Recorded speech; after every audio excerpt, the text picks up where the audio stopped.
Rasul pernah bilang pada para sahabat, Hmm. tidak dilahirkan anak Adam. Jadi ketika 40 hari ditiupkanlah ruh ke dalam tubuh ibunya itu, lalu kemudian ketika ditiupkan ruh itu ditentukanlah bagi dia seperti apa kemudian kehidupannya, dia jadi orang sengsara atau jadi orang yang bahagia, dalam bahasa kita kaya atau miskin, lalu kemudian ditentukan dia masuk neraka atau masuk surga. Semua sudah ditentukan oleh Allah. Tiba-tiba sahabat nanya, ya Rasulullah, ini kayaknya Raymond Chin di masa dulu nih. Langsung protes dia. Ya Rasulullah, kalau semua sudah ditentukan, ngapain kita sholat? Lah kalau kita sholat nanti kita sudah dipastiin masuk neraka, ngapain kita sholat? Lah kalau kita kemudian sudah dipastiin masuk surga, ngapain juga sholat? Iya kan? Bener. What for? Gitu kan ya. Bukan. Lalu Rasul kemudian tersenyum lalu berkata, Rasul ngerti, oh salah server nih bocah nih. Gitu kan ya, salah server nih. Nah, lalu Rasul bilang gini. Jadi gini, Rasul bilang, jadi di dalam Rasul membaca ayat Quran bunyinya begini. Waman a'ta wattaqa wasaddaqa bil husna fasanu yassiruhu lil usra. Wa amma man bakhila wastaghna wa kadzdzaba bil husna fasanu yassiruhu lil usra. Artinya begini, siapapun orang-orang yang beriman lalu kemudian memberikan dan kemudian meyakini pahala-pahala terbaik daripada apa yang dia berikan itu, maka bagi dia Allah akan mempermudah jalannya menuju kebaikan. Tapi siapa yang kemudian bakhil, pelit dan merasa cukup daripada merasa diri udah kaya banget gitu maksudnya, dan dia mendustakan pahala-pahala yang terbaik bahwa Allah akan balas pemberiannya itu, maka Allah akan mempermudah jalannya menuju keburukan-keburukan. Artinya Rasul bilang gini, siapa yang berbuat kebaikan Allah akan permudah jalannya ke kebaikan. Siapa yang berbuat keburukan maka dia akan dipermudah jalannya menuju keburukan. Itu maksudnya adalah ketika Allah bilang tadi, ketika Rasul bilang tadi, artinya Rasul bilang beramallah karena setiap orang akan dipermudah menurut amal-amalnya. Artinya apa? Rasul bilang that's your choice. Mau jadi baik, mau jadi buruk, jangan campurkan dengan servernya Allah. Karena kalau lu campurkan, lu nggak bakal bisa selesai pembahasannya. Nah, sama seperti gini, ada NPC di game. Dia nanya sama lu. Gue agak jujur lebih mundur dari penjelasan yang level 2. Iya. Pas 3 oke. Yang pertama udah dibilang bahwa ini udah predetermined. Tapi jadi orang gak mau usaha, jadi ternyata ini bukan predetermined dan ini a choice. Gitu ternyata pembahasan ketiga determined. Iya. Soalnya nambah satu variabel doang, variabel produktivitas, variabel usaha. Betul. Tiba-tiba masuk kepada variabel yang lebih tinggi lagi. Iya, jadi kayak gue ngerasa mundur lagi nih pemahaman gue nih. Betul, karena itu lebih sulit nih. Okay. Nah, ada NPC nanya sama lu yang main. Lu main GTA, dia nanya, bos, jelasin dong lu ada di mana bos. Lu ngomong apa tuh? Ya paling kan ada pilihan gandanya nih, pilihan bener lagi di kota mana gitu. Gimana cara jelasin ke dia? Kita ada di mana gitu? Jelasin dong dunia lu kayak apa bos? NPC di GTA. NPC ini analoginya breaking the fourth wall nih, nanya gitu. Iya. Lagi di video game? Enggak, bukan, dia di video game, lu di dunia nyata. Dia nanya, "Bos, dunia lu kayak gimana sih?" Gue di real world gitu loh. Oke, terus dia bilang, "Real world tuh kan aku juga di real world." Lu bilang apa? Real world yang beda dengan lu. Iya. Bedanya apa? Lu bilang apa? Lu digital bukan analog gitu misalnya. Digital analog tuh apa? Ya ngerti. Terus dia bilang gini, "Bos, apakah aku bisa memilih?" Nyatanya di game tuh dia bisa milih. Tapi apapun pilihannya kan kita udah tahu. Ya kan ya. Ada kita nonton apa? Terus dia nanya lagi gini. Oke. Dimensinya beda ya. Berarti yang cuma bisa ngomong sebenarnya ya Allah. Kesimpulan yang sangat shortcut. Iya, yang cuma bisa ini takdirnya apa itu cuma Allah udah. Tidak hak kita. Siapapun manusia yang bilang bahwa ini takdirku akan begini berarti pasti dia salah. Maka apa yang Allah bilang itu yang haknya Allah doang. Paham maksudnya? Paham. Gue padahal mau jelasin tentang lokasi tadi. Lu gue langsung nangkap. Pas yang analoginya kan kalau di game itu, gue tuh Allahnya kan. NPC itu manusianya gitu. Pasti nanya. Oh ngerti. Memang mudah menjelaskan pada lu. Jadi itu ngerti. Kita gak usah panjang nih berarti ya. Padahal gue masih nyimpen banyak dalil yang lain loh. Simpelnya gini. Soalnya belum selesainya gini. Ini kan kita mau nge-konklusin keluar dari penjara pikiran. Betul. Karena mayoritas yang menurut gue ya, mayoritas yang nonton masih ada salah persepsi soal takdir lebih ke kayak gini. Then what's next? Iya. Kan kita udah membuat dari Tadi awalnya bisa tidak bisa ke bisa ya. Kognitif itu ya. Kognitif dari tidak mau dari tidak tahu ke tahu. Oh ya, dari tidak tahu ke tahu. Anggap ya semuanya udah tahu nih tentang takdir, sekarang udah nggak bisa disalahgunakan untuk dan diucapkan yang dari ikhtiar. manusia. Ya, untuk yang ikhtiar gitu. Nah, terus selanjutnya gimana ya? Yang selanjutnya lupa gue tadi yang kedua. Yang kedua afektif dari tidak mau ke mau. Tidak mau ke mau. Gue asumsi semua yang nonton di sini udah itu mau ikhtiar. Mau ikhtiar gitu loh. Gimana cara bisanya? Praktiknya. Untuk lepasin takdir itu tanpa mau nggak mau nih, sosial kan tetap ini ya kayak. Betul. Kita nggak bisa ngomong kita nggak percaya takdir ya, tapi mungkin apa ya? Gitu. Oke, gimana kemudian memperbaiki pemahaman lu yang tadi ya? Sebenarnya lu nggak salah sih, pemahaman lu tuh lu menolak pemahaman yang salah yang tadi kita bahas itu. Bahwasanya ya cuma Allah doang yang berhak bilang takdir, bener banget, dan itu tidak porsi kita. Kalau kita kemudian bilang takdir itu pasti salah jadinya. Nah maka kita cuma beriman aja, karena kan Allah yang ngomong, kita tinggal menerima aja. Oke, kalau gitu praktiknya seperti apa? Nih coba lihat ya. Ketika misalnya contoh dalam satu kehidupan lah, dia udah tahu bahwasanya Allah itu menakdirkan pasti kemudian yang baik bagi dia. Dan kemudian dia itu kemudian melakukan sesuatu itu semua tergantung dia, ikhtiar dia dalam perkara-perkara yang dia bisa pilih. Dan dalam perkara-perkara nggak bisa dia pilih, dia tinggal bilang ini, ya Allah semoga aku disabarkan untuk menerima ini. Maka sesederhana ini di dalam Islam, kata-kata di dalam suratul Fatihah. Balik lagi suratul Fatihah. Iyyaka na'budu wa iyyaka nasta'in. Lu tahu arti nasta'in apa? Ista'inu adalah kalimat yang menggambarkan satu aktivitas khusus, yaitu adalah minta tolong ketika seluruh cara sudah dicoba dan itu not work. Itu ista'inu. Artinya adalah ketika kita cuma minta tolong pada Allah, itu namanya nyuruh Allah. Ya Allah ini ada barang, angkatin dong, itu namanya nyuruh. Tapi kalau kita udah ngangkat, gak bisa pakai tangan. Pakai apa lagi? Pakai Iron Man, sarung tangan Iron Man, gak bisa nih. Apalagi misalnya kita pakai katrol, nggak bisa juga. Baru ya Allah ini benar-benar nggak bisa nggak tolong aku. Artinya dia akan bekerja sampai satu titik yang benar-benar dia sudah pol, nggak ada lagi yang lain. Baru kemudian dia bicara. Kalau sudah nggak bisa, semua nggak bisa, dan dia benar-benar kemudian sudah melakukan semuanya, ini takdir. Produktif nggak orang? Tapi kalau misalnya dia kemudian belum melakukan semua itu, ini belum sampai titik itu. Tapi rentan untuk, let's say kalau pertama dia ngelakuin itu dengan baik gitu loh. Tapi lama-lama, you know how manusia. Betul. Manusia. Dia akan break. Mengkompromi. Betul. Awalnya sih memang dia semaksimal mungkin nih sebelum dia akhirnya bilang oke, ini takdir. Tapi manusia tuh rentan mengkompromi. Nah makanya di dalam salah satu hadisnya Rasul bilang, kalau sudah bicara takdir tinggalkan, nggak usah bahas. Karena itu nanti akan jadi nggak produktif. Oh, itu ada di hadisnya? Ada. Ketika sudah bicara tentang takdir tinggalkan, ketika berbicara tentang sahabatku tinggalkan. Artinya itu tidak perlu dibahas karena hampir semua urusan manusia tuh bisa untuk diubah seperti kata lu di awal. Coba gua kasih tahu dikit ya. Muhammad Al-Fatih. Muhammad Al-Fatih dulu dia harus punya satu strategi yang benar-benar nggak terduga. Sehingga kemudian dia bisa menang untuk membebaskan Konstantinopel. Apa idenya tahu? Mindain kapal dari satu selat selat Bosforus kepada Teluk Tanduk Emas. Dan kapalnya dipindahin harus ditarik di atas bukit tingginya 86 meter, lalu kemudian panjangnya sekitar 1,5 km, 1,5 km. Apa kata prajuritnya? Gak mungkin, mustahil ini, gak mungkin. Tahu apa kata Muhammad Al-Fatih? Jangan bilang mustahil sebelum kamu mati mencoba. Sebelum kami mati mencoba. Kamu mati mencoba. That's it. Sebelum kami mati mencoba. Berarti kalau kamu sudah mati, benar mustahil. Iya. Takdir works like that. Takdir itu seperti itu. Contoh ya, kita nggak akan, we never know takdir kita, karena yang berhak ngomong takdir hanya Allah. Cuma hanya Allah. Berarti kita bagian apa? Ikhtiar. Iya. Jadi manusia tuh lebih, menurut gue udah suka banget konsep tawakal, ikhtiar, istiqomah. Betul. Itu 3 sebenarnya digabungin gak sih? Atau 2 lebih common, tawakal, ikhtiar doang? Mau kasih tahu yang belum gue kasih tahu ke lu ketika bahas tentang tawakal. Apa? Tawakal itu bagian daripada takdir itu bagian daripada tawakal. Oh. Iya, berarti kalau orang udah tahu udah selesai takdir itu sebenarnya. Sebenarnya contoh gini ya, yang lu lihat sehari-hari aja. Misalnya contoh ya, kita kehilangan orang tua kita mungkin satu saat nanti, atau orang tua kita pernah orang tua yang kehilangan anaknya lah. Dia kan benar-benar grieving kan ya. Tapi ketika dia bisa, orang-orang yang ada di Marijoa, yang kemarin dibombardir itu, ketika anaknya meninggal dia bilang gini, ya Allah, aku memahami ini takdirmu, buat hatiku menjadi tenang dan buat lidahku untuk mengucapkan sesuatu yang kau ridho.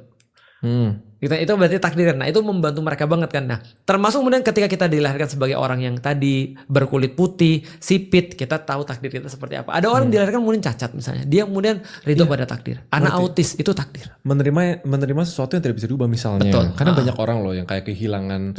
Nih, kematian itu sesuatu yang pasti. Iya. Iya kan? That's it. Contoh. Realitas. Jadi itu tuh membantu orang untuk bisa menerima realitas. Iya. Karena sering mereka kalau nggak ngerti konsep takdir bahwa semuanya itu bisa diubah, pokoknya semuanya ngerasa semuanya bisa diubah. Stres. Dia stres. Gimana cara balikin? Bisa menerima sesuatu yang padahal udah jadi takdirnya. Hasilnya Bruce Wayne. Iya benar. Iya benar. Gak bisa menerima takdir tuh bapak tuh. Benar, nggak bisa menerima takdir. Oke, nih kita berpanjang nih, nih. Dia nggak bisa menerima takdir. Atau menerima takdirnya bahwa itu the fact bahwa dia tidak bisa menerima dan mengubah dia menjadi Batman. Itu takdirnya bukan? Nah, itu dijawab di episode terakhir kemarin, The Prince of Darkness. Nah, di Prince of Darkness akhirnya dia menerima takdir. Akhirnya dia mau jadi Batman. Berarti Batman itu takdirnya gitu. Iya, berarti Batman itu adalah takdir dia. Makanya dia kan sempat bertanya-tanya. Takdir itu di saat dia sudah menerima bahwa semua yang terjadi. Takdir itu menerima sesuatu yang nggak bisa diubah. Iya, itu kematian nggak bisa diubah. Maka dia ngomong kan, bikin dia latihan itu udah history nggak bisa diubah. Gitu. Betul. Nah akhirnya dia bilang kan, awalnya kan dia bilang aku pengen berhenti jadi Batman, mendingan aku ada orang tua daripada aku jadi Batman kan gitu kan ya. Lama-lama dia jadi tahu, oh rupanya purpose-nya memang untuk ini. Aku tuh itu semua itu adalah latihanku untuk jadi orang kayak gini gitu maksudnya. Gue sangat amat penasaran nih teman-teman yang nonton. Paham gak? Karena jujur kalau di otak gue emang muter-muter, emang. Tapi piecesnya udah jadi satu. Udah jadi satu, gue udah ngerti. Ujungnya kan udah nggak sengaja ke konklusi dari tengah video kan. Iya, dan 2 kali kan lu konklusi kan. Padahal itu mau aku konklusikan sebenarnya, tapi nggak apa-apa lah. Nah, ini aku kasih soalan ya, soal. Ada orang pergi berjihad. Lu udah pasti bisa jawab ini. Dia benar-benar nggak mau untuk ngasah pedangnya. Lalu kemudian anggaplah lu pemimpin jihadnya. Gua tentara yang nggak mau ngasah pedang, nggak mau nyiapin baju zirah.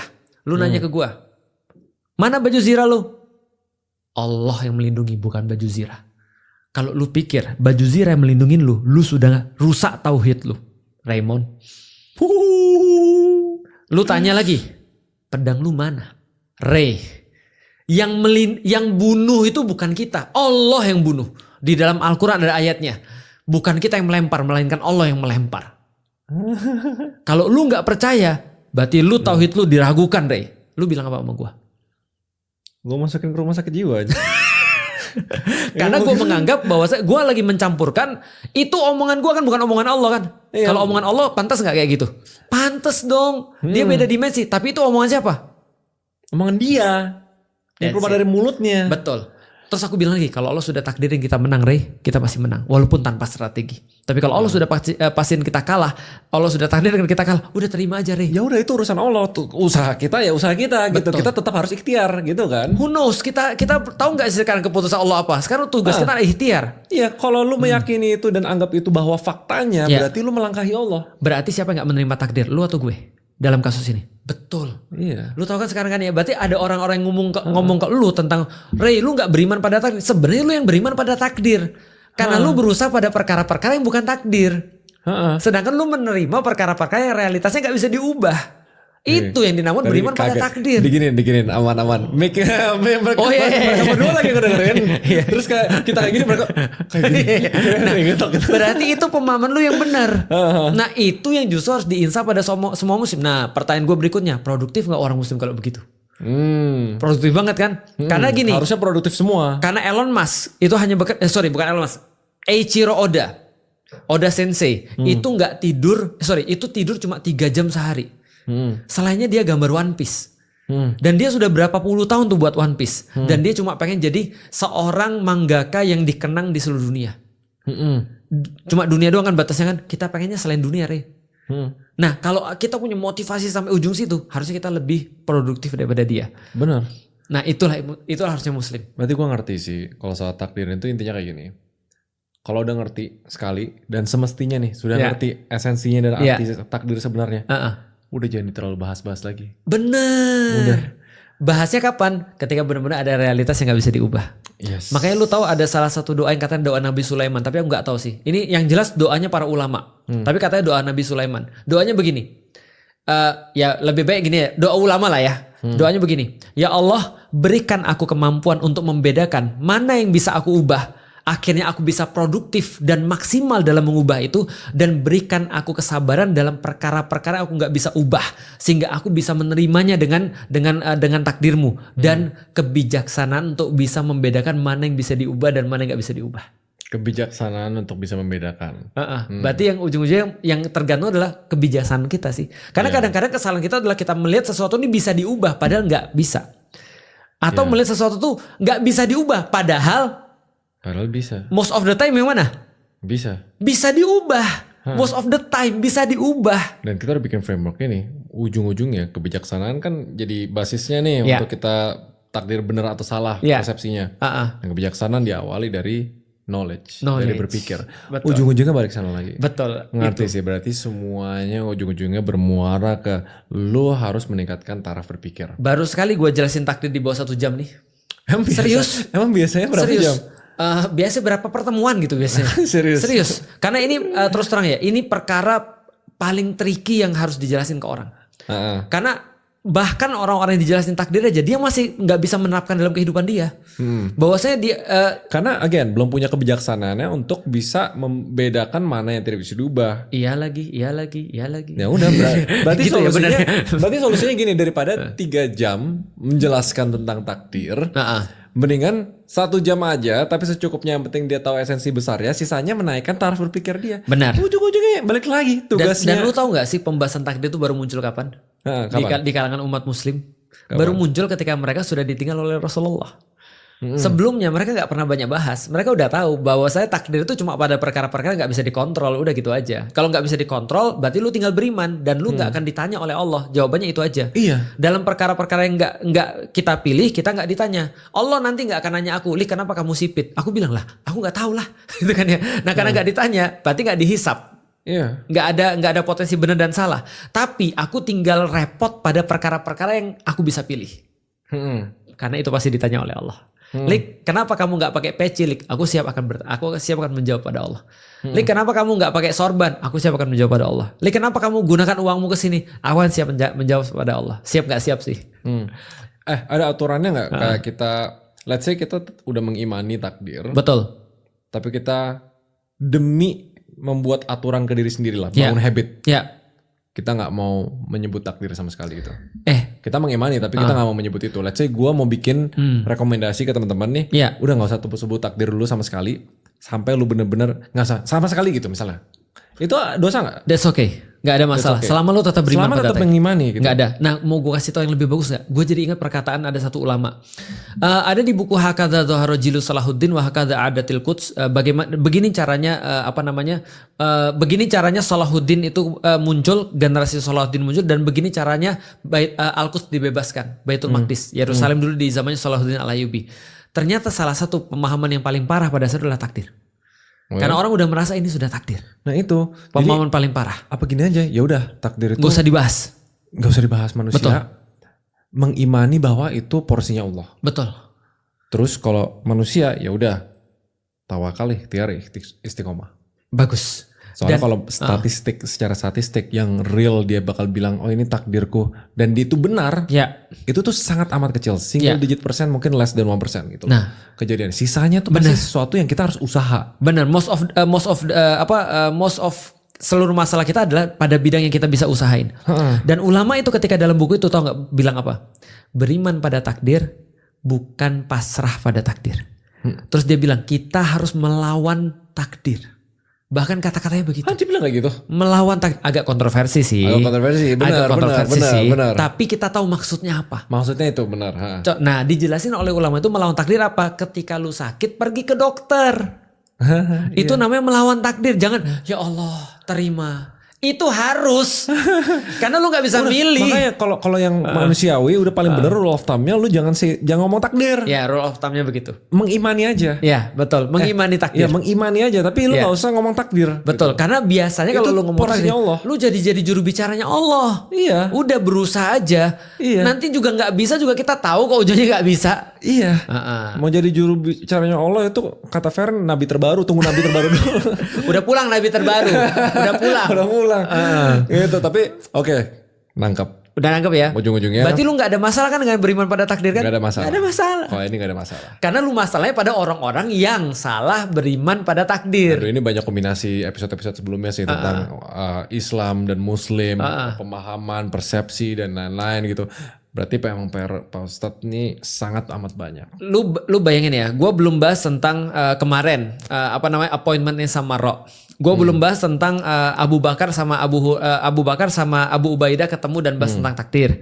Gue belum bahas tentang dalil-dalil takdir. Gue belum bahas tentang perbuatan Allah. Ya, tapi lu udah ngerti. Pantas nggak lebih dari 1 jam. Nah, bagus. Oke. Kalau itu sih semua 3 jam juga nggak cukup. Iya, ada gue udah bahas di video gue yang lain, tapi tetap jadi pertanyaan orang-orang. Soalnya balik lagi kita tutup di sini deh. Penjara pikiran. Oke. Escape from your mind. Sekarang gue udah nggak pakai ketika lu punya false belief. Ketika sudah dipatahkan. Ketika false belief sudah dipatahkan. Maka jadinya hitam. Udah hitam jadinya putih. Udah hitam.